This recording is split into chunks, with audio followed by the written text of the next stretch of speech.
Welcome back to the channel, guys and girls. Today we're going to be going over the 1-year review of the Aqua Vu HD7I Pro. Now this is an HD camera, HD camera to get down there. This has a 75-foot cable, and I have learned so much specifically just by using this and fish's reaction to the bait, and fish's reaction to the camera and trolling and all sorts of stuff. So I'm gonna go over like my 1-year review. I'm giving it a double thumbs up already. I've had absolutely no issues with it except for one time it froze on me when I was trying to do something, which was really aggravating. But other than that, it's giving me no issues. And I'm gonna show you some modifications. So let's go over the price real quick. This one is $850 right off of Aqua Vu's website. And then the non-pro version, which is identical to this except for it lacks some features, is $630. I didn't want to read your eyes wrong number, so I'm literally reading right off my phone. Now, Aqua Vu has a great website. They also have a compare button, and I'll leave the link for that compare below. I opted for the pro version for a couple of different reasons. One, the screen is a lot brighter. So this is the Generation 2. If you have the older version, the Gen 1, this is way better than the Gen 1. This is the Generation 2. It has a lot more features than the Generation 1, a better screen, longer battery life, bigger battery, like just literally everything. They only sell the Gen 2 right now. So let's go over the differences between the Pro and the non-Pro. Why I bought the Pro was the screen is sunlight viewable. It's got 2200 nits of light. So this screen, and it's a little dirty because I just used it recently, is 2200 nits, which is the same as my Hummingbird Helix. I think the Hummingbird Helix is just 2000. So it is like super bright, brighter than most phones, like blind you bright. And I wanted that because I actually troll with my Aqua Vu. Most people just use it during ice fishing season. You can buy this XD trolling kit.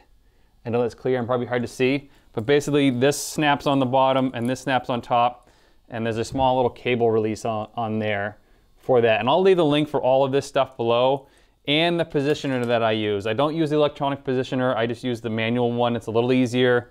The water is not super clear where I live, so I'm usually within arm's distance of the cable anyways. So that's the one thing, super bright. The other thing is it has on-screen depth display, on-screen temperature, and on-screen direction.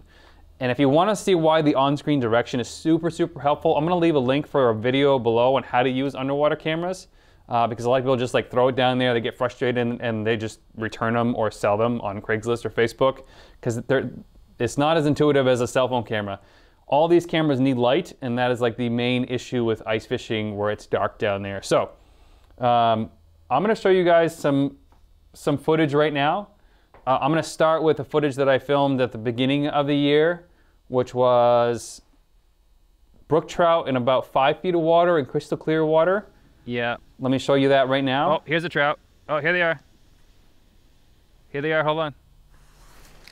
Here they are. So that's pretty cool, right? That's in crystal clear water, 5 feet deep. I could literally look down the hole and see those, but just to get that different angle for, you know, people that YouTube watch this kind of stuff, I put the camera down.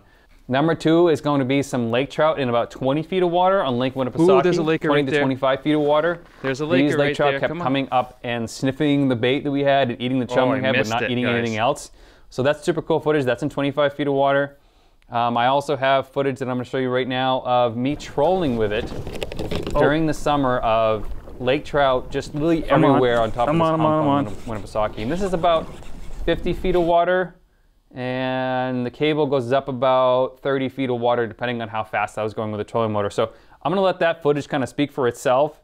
It's absolutely phenomenal. And I'm going to explain like the other things that I like about this unit, you know, in general.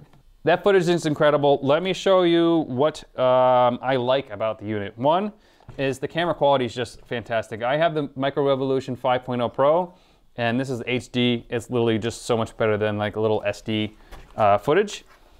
The camera is extremely rugged. You think this would be like a little cheapo camera, and it's not. So I've actually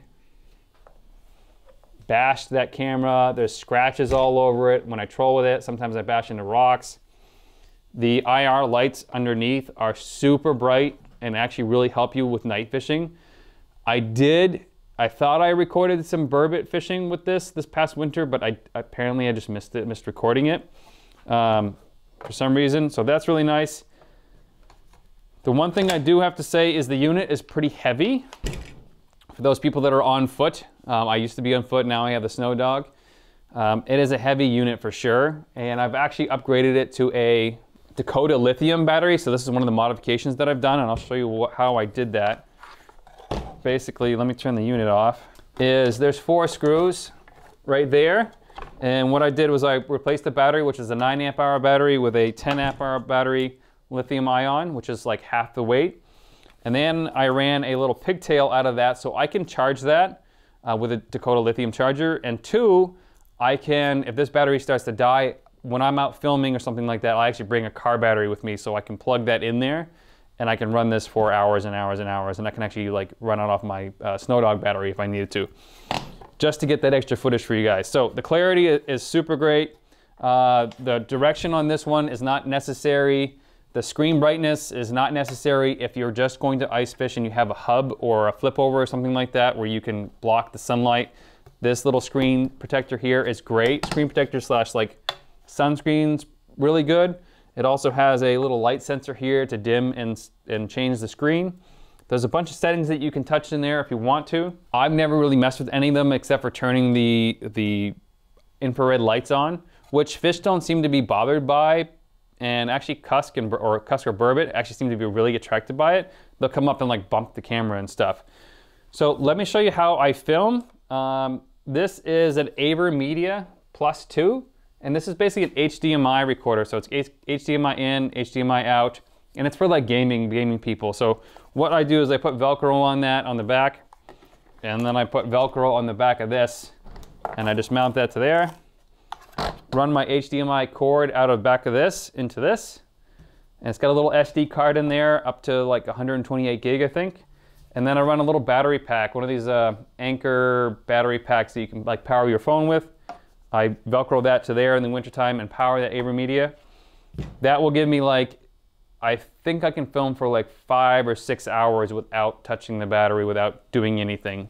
And that's pretty much it. That's how I film. If you want to share your videos on sort of Facebook or Instagram or YouTube like I do, this is the best option. So I'll leave the link for that below. And I'll leave the link for this device below and the non-pro version, which I highly suggest if you're not doing what I do, which is filming full time. It also comes with a DC charger, which is a wall charger and a cigarette charger, cigarette outlet charger that plugs right into there. I've actually never used it because I bought it and I switched it over to Dakota Lithium immediately just because I knew I'm going to be killing that normal battery longer than normal. It does come with a bag. I very rarely use it because I have other stuff attached to it and stuff like that that doesn't fit in the bag. It does come with a bag, does come with everything like that. Like I said, looking at the footage of lake trout and crappie and perch and brook trout and how they're reacting to the bait besides just using a flasher, I've learned, what may take years for someone to figure out, especially with ice fishing, why fish aren't biting, what they're doing down there. You can learn and like, wow, I saw that fish bite and I saw him spit it out at the same exact time, like a bluegill will suck stuff in and spit it back out. This will show you why that's happening. Half the time I will see the bite before I even feel the bite, and I'll just set the hook because your eyes are faster than feeling sometimes, especially when you have a long line out. So highly recommend it. I'll leave the link for all of this stuff below. I just really like their product. I know there's cheaper brands out there. I know there's some brands on Amazon that have the same specs that shoot in HD and all that kind of stuff. I wanted to go with a brand, and if there's any sort of issues, I can call them up here, and I think they're in either Wisconsin or Michigan, and they respond like right away. So thank you very much for watching. Like I said, 2 thumbs up, and that's my review, my 1-year review of the HD7i Pro.